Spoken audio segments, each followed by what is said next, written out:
é amigo do crime organizado. E eu acho que o PT tem algo com o Comando Vermelho, especificamente. Não sei quem firmou, não sei como funciona, mas tem. Porque o Comando Vermelho é sempre beneficiado por eles. E vai desde daquela visita estranha que tanto o Lula quanto o Flávio Dino fizeram lá no complexo do Alemão, aquele bolinha CPX, complexo da Penha. Esses caras, o Comando Vermelho basicamente tem algum tipo de apreço pelo PT. Para ser... Vocês vêm com uma proposta nova aí no Missão. Dá para entrar nesse jogo sem ser engolido pelo sistema? É verdade, porque o pessoal fala que o... Ainda mais batendo aí na família Bolsonaro, né, cara? Porque a galera fala que todo mundo começa honesto e o sistema te engole. Olha, Ou assim, não deixa você progredir. a gente tem 11 anos de vida. Estamos indo pro 12º ano. A gente não tem nenhum escândalo de corrupção. A gente já teve, vamos dizer, a sedução já passou na frente. Todas as tentações, né? A tentação mais fácil era, e se a gente virar bolsonarista mesmo? E se a gente só... Esse seria um caminho... mais fácil. O Arthur Duval teria 20 milhões de seguidores no Instagram. O Arthur Seria um Duval caminho promissor. é altamente popular, ele é o melhor debatedor que eu conheço, é super corajoso. Se ele fosse bolsonarista, o Arthur teria 20 milhões de seguidores. Tranquilamente. O Arthur é muito mais talentoso que o Nicolas. O Kim seria gigantesco. O Kim já estaria concorrendo para ganhar a eleição do governo em São Paulo tranquilamente. Por quê? Porque é fácil. Essa já é a primeira tentação, que é a tentação da fama e do caminho fácil que a gente resistiu. Outras tentações que a gente poderia ter no caminho, a tentação da roubalheira, ou a tentação de aceitar um jogo fácil, não aceitamos.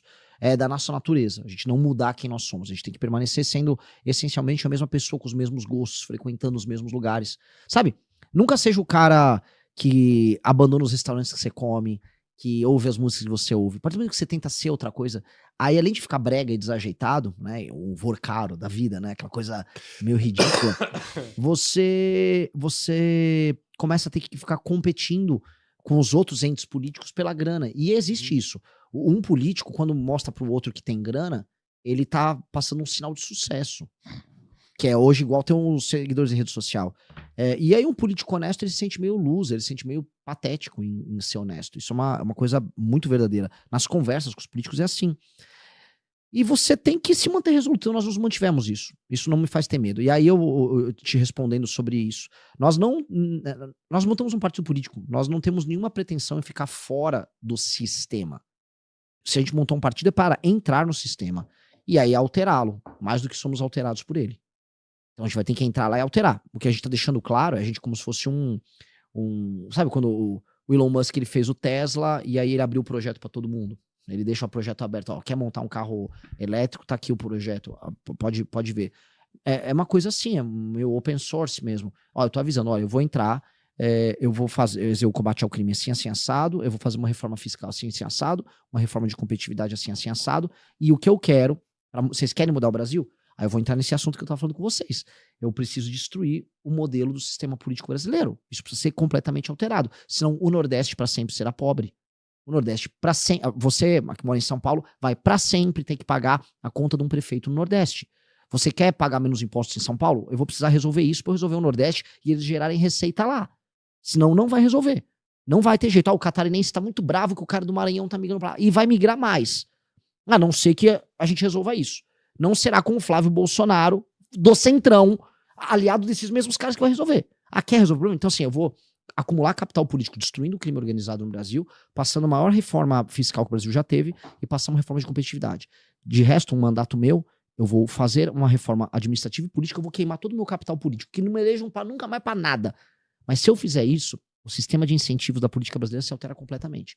E aí a gente começa a alterar o sistema. E aí pra você falar, pô, mas eu acho isso impossível. Já teve gente que fez. Cara, o Fernando Henrique passou a lei de responsabilidade fiscal, botava na cadeia, em última instância, prefeito que não cumpria metas fiscais básicas. Imagina, você colocar na cadeia um prefeito que era caloteiro. A maior parte dos prefeitos até o final dos anos 90 eram caloteiros. A lógica de um prefeito era não pagar o salário dos funcionários públicos.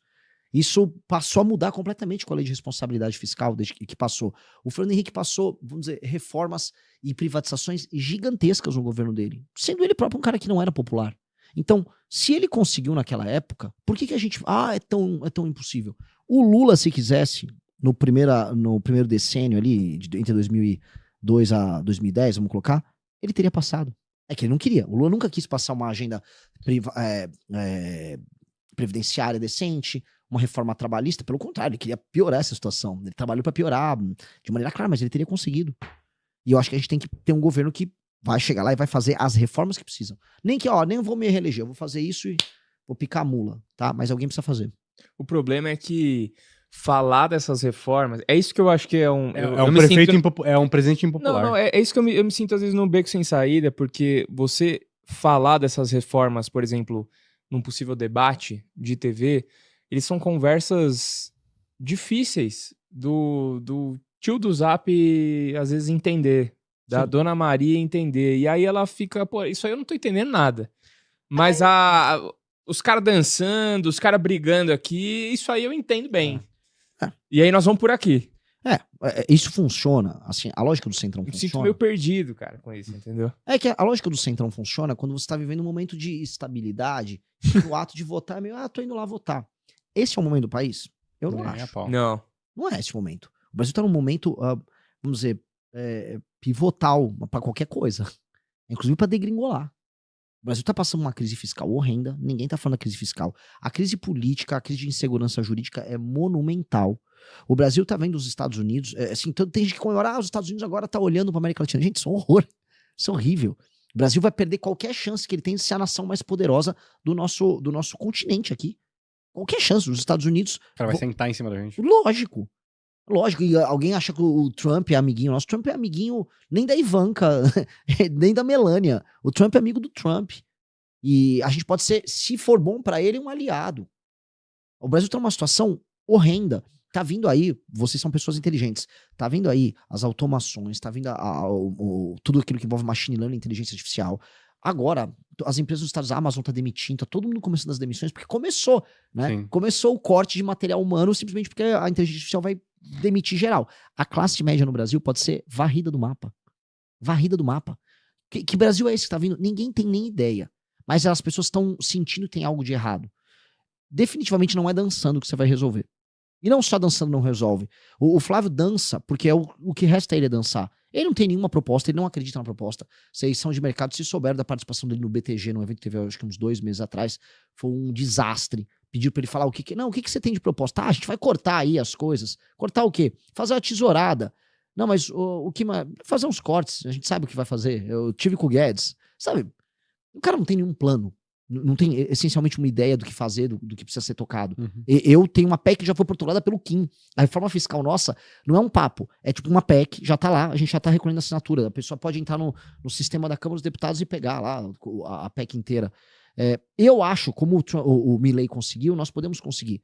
As pessoas entendem as coisas em termos simbólicos. Tudo que é reduzido aos mais simples, ela é reduzida a um termo simbólico. Quando o cara dança, ele tá mostrando que ele é uma pessoa leve e legal e feliz, e ele quer que a pessoa curta aquele momento com ela. Que é isso, os caras. Curte o momento e finge que não tá nada acontecendo. O Lula, sou o provedor, estou te dando uma picanha cerveja, porque você liga a picanha cerveja a uma emoção de um domingo feliz com Sim. amigos e família. Então você vai voltar a ter momentos em domingo, família feliz, porque eu vou prover. Você vai Pra viver vocês. isso todo dia. Todo dia. Exato. Churrasco todo dia. E aí ele pega um gatilho emocional que a pessoa lembra. Tipo, picanha. Não é só a picanha, né? Esquece a picanha. É o filho dele passando a picanha na farinha, a música que tá tocando no fundo, é o futebol na TV, é um momento. Gera um gatilho emocional bom. Isso é simbólico também. Outro símbolo é o remédio amargo.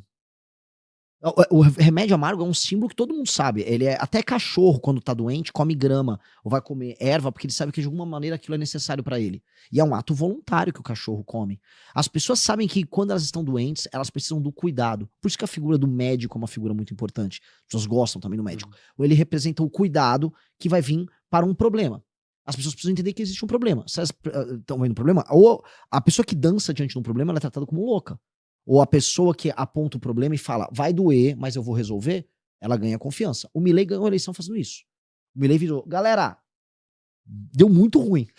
Tá tudo destruído, não será fácil, a gente vai perder pelo menos 1 ano comendo pão que já amassou, mas eu vou fazer as reformas, vou fazer o que precisa ser feito e a Argentina vai ser grande. Esse cara tem um ponto, e ele é louco também. E a ideia era a chance pro louco. Eu acho que a gente precisa fazer a mesma coisa aqui. Acho que alguém precisa falar assim, pessoal, vou dar uma dica. Não vai dar pra você... Eu fiz isso no Nordeste, essa é a parte mais engraçada. Eu fui no coração do eleitor do Lula, nas prefeituras que mais vivem de repasse de governo federal, com números gigantescos de pessoas vivendo do Bolsa Família, falando, não vai dar pra viver assim, tá?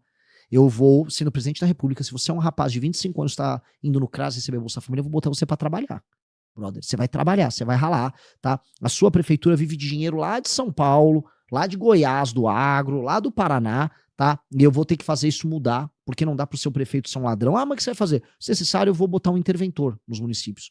Vocês têm que bater indicadores de desempenho nos municípios, tá? Vou precisar fazer isso. Aí sabe o que, galera? E vou matar bandido como se não houvesse amanhã. Comando Vermelho chegou na cidade, eu vou metralhá-los. Cara, minha avaliação na pesquisa Atlas, de janeiro para fevereiro, saí de 4.1 para 5.5 no Nordeste. Eu vi que... É sincericídio só, entendeu? O roteirista colocou aqui no Datafolha, você já tá com 10% já. E tudo geração Z. Na Atlas é ainda mais bizarro. Na Atlas eu tenho 22% no 16 a 24. Eu queria até pegar um pouco dessa segurança aí que você falou com a metralhadora geral. Cara, que bizarro tá a segurança no Brasil, né, cara? Uhum. A gente tá aqui em São Paulo, né? Onde a gente fica aqui é Alphaville, mas direto a gente tem agenda em São Paulo. E, cara, eu sou um cara que vim da periferia de Guarulhos. Eu morava no Pimentas, tipo... Caramba. Eu lembro que em 2000... Lá é PCC brabo. Eu lembro que em 2006 minha escola foi sequestrada pelo PCC e eu tive que ficar na quadra lá assistindo os caras com arma e fuzil assustando a gente. E eu tô com medo de São Paulo, cara. Tipo, eu pego o carro com a mulher, com as crianças, tem pedaço em São Paulo que eu tenho medo de passar, porque a gente cara. tá em Alphaville, Alphaville é uma bolha à parte aqui, Uhum. né? Então, a sensação de segurança aqui é melhor e tal, né? Mas São Paulo é ruim mesmo. Né? Cara, às vezes ruim. eu tenho algum compromisso em São Paulo, sei lá, bota as crianças no carro com a mulher, assim, tem uns picos que eu passo, desde zumbi andando na rua, a uns lugares que você fala assim, cara, tá assustador São Paulo. Sim. O que vocês pensam nessa parte de segurança mesmo, cara? E até mesmo PCC e Comando Vermelho que você comentou. Eu vou te falar, essa é uma agenda que ela vai ficar quase consensual na direita e a esquerda vai fingir não precisar falar, tá? Porque pra esquerda, eles já deixaram claro que não são terroristas, né? É uma galera do bem. Não só eles acham que não são terroristas, eles têm parceria política. Eu rodando no Ceará, eu vi isso. O governador não deixa a polícia destruir o Comando Vermelho. Porque assim, o Comando Vermelho, ele toma cidades no Ceará e a polícia conseguiria evitar. Chegou a ter uma cidade que a gente passou, um vilarejo, uma cidade pequena. Mas o que o governador mandou a polícia fazer foi escoltar a população para fora da cidade, dado que o Comando Vermelho tomou ela. Isso não é normal, né? A polícia servia de escolta para a população ir embora e não para eliminar os bandidos.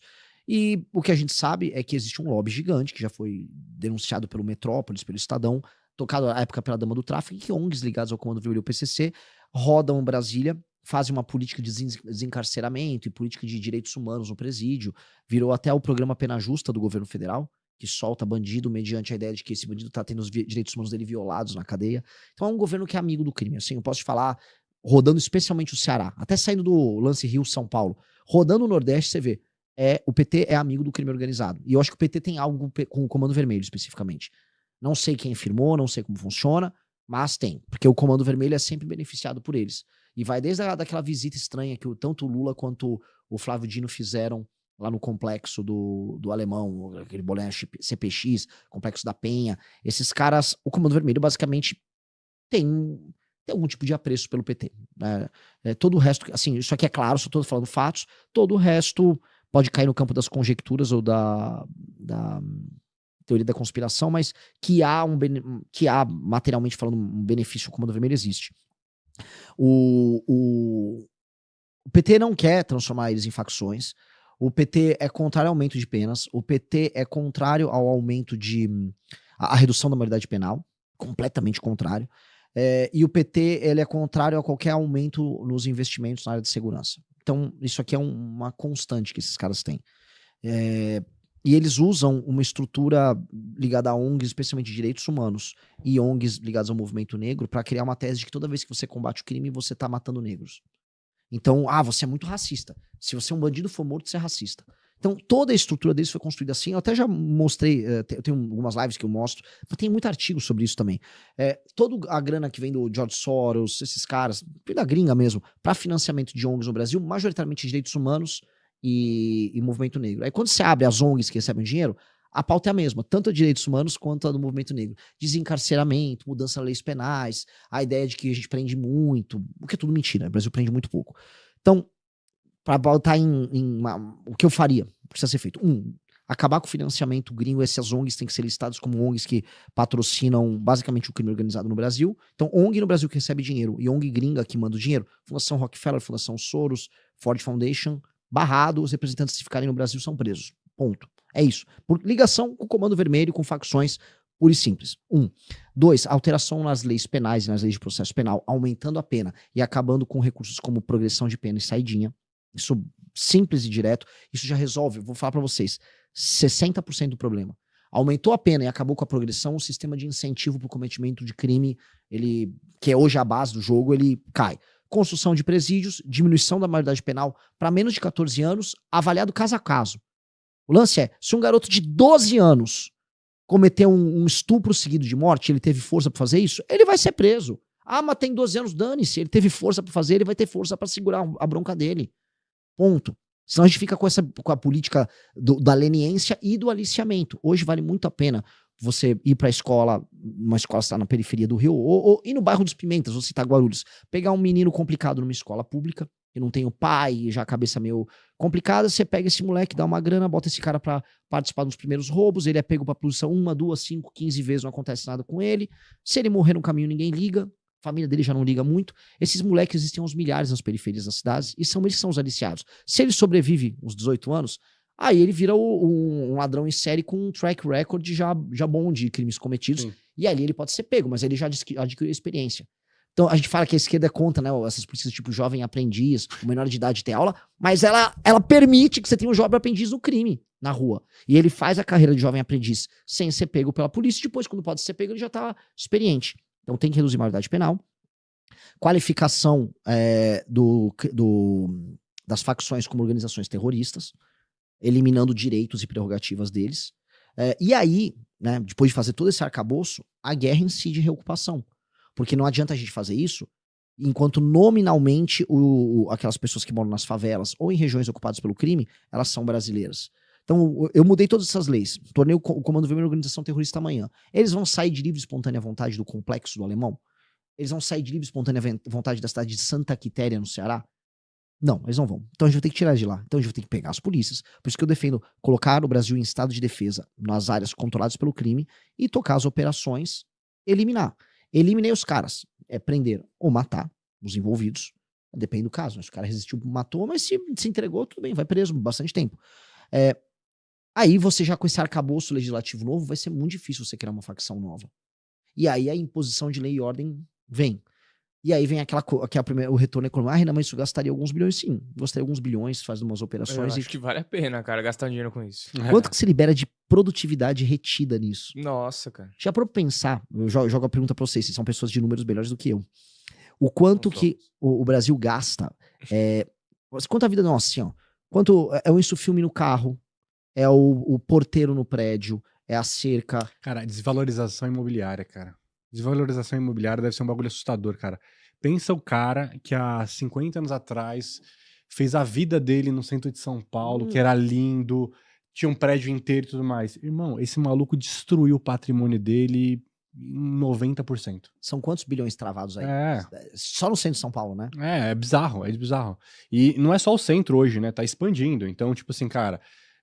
tá sendo o sul-centro, já tá tendo outras áreas ali. Pinheiros, né? Você pega lá... Pinheiros, Bela, tipo assim... São Paulo, você pega, bairro com mais furtos, mais roubos. Pinheiros tá assustador. Cara, uma coisa muito louca. Você fala assim, cara, os caras... devia ser um lugar mais seguro aqui, sei lá, né? Os caras... Apartamento de 50 milhões de reais, o cara não pode sair na rua, o cara assalta ele. Que loucura. E aí entra a segunda derivada disso, que é uma derivada maravilhosa. Então, assim, uma capacidade gigantesca, né? Mais depreciação perdida que turismo, né? Pô, Rio de Janeiro. Colossal. Quanto de turismo a gente não perde por ano, mas vai ter mais uma coisa. Se eu recuperei a favela, e aí eu faço o processo de desfavelização, tanto reformando as casas e conferindo título de propriedade, quanto fazendo prédio, aqueles títulos de propriedade são passíveis de virarem garantias bancárias para as pessoas. Ou seja, você está pegando basicamente, patrimônio informal e você está formalizando para colocar isso na economia formal. O quanto que isso não vale? Tem quantos se bobear, dá trilhão toda essa brincadeira que a gente tá falando aqui. Então, a política de segurança é uma política econômica também. A política essencialmente econômica que entrega uma coisa chamada segurança jurídica, que é a base de qualquer ação funcional. Então, isso vai ser um salto que a gente vai dar colossal que, vamos dizer, essas coisas escalam. Elas vão escalando, a gente nem vai vendo, uma vai puxando a outra, porque é sinérgica. Então, você fazer uma reforma fiscal no Brasil e acabar com o crime organizado, o Brasil vai passar por, não digo uma era de ouro, mas vai passar por o seu melhor momento nos últimos 70, 80 anos. É algo incrível que pode acontecer. Cara, isso seria engraçado, né? Parece uma coisa... Utópica. Parece utópico. Parece simples, né? Mas, Tipo assim, bom, é meio óbvio, né, resolver isso. É meio óbvio, mas ao mesmo tempo eu falo assim, cara, é fantasioso. Chega a ser uma coisa meio assim, você fala, caramba, velho. Hoje o problema... Qual que é o maior problema? Porque hoje da segurança, cara, tipo, o policial, ele não tem permissão pra fazer o que precisa ser feito? Em grande medida, sim. Quando ele pega o bandido é levado pra delegacia, mesmo com várias passagens, várias vezes o delegado, né, solta. Se ele fica, aí vai pro juiz de garantia, vai fazer a audiência de custódia, aí na audiência de custódia já soltam ele. Se ele vai preso, ele toma uma progressão penal e sai, e as penas são brandas. Então, assim, ser policial é uma tarefa muito ingrata. O cara tem que gostar muito de ser policial.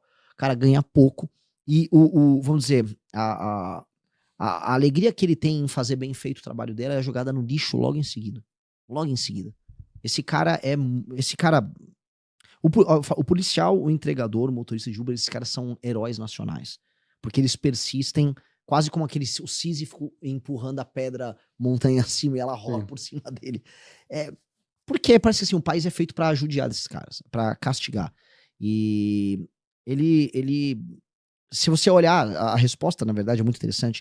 Se você pegar o dia de um policial e o drama de um policial, pegar uma semana de um policial e criar soluções para os problemas dele, tudo isso que a gente tá falando aqui tá incluso. Porque passa por isso, né? O menor que não pode ser preso, que comete o crime, volta pra rua e fala, tô de volta, né? E ainda tira sarro do policial, que não pode fazer nada com ele. A progressão de pena, que faz com que o bandido violento volte pra rua, a audiência de custódia e outras garantias para traficantes e membros de facções criminosas que não podem ter direitos e prerrogativas que uma pessoa normal tem. Tudo isso. Se a gente olha direitinho, tá no pacote.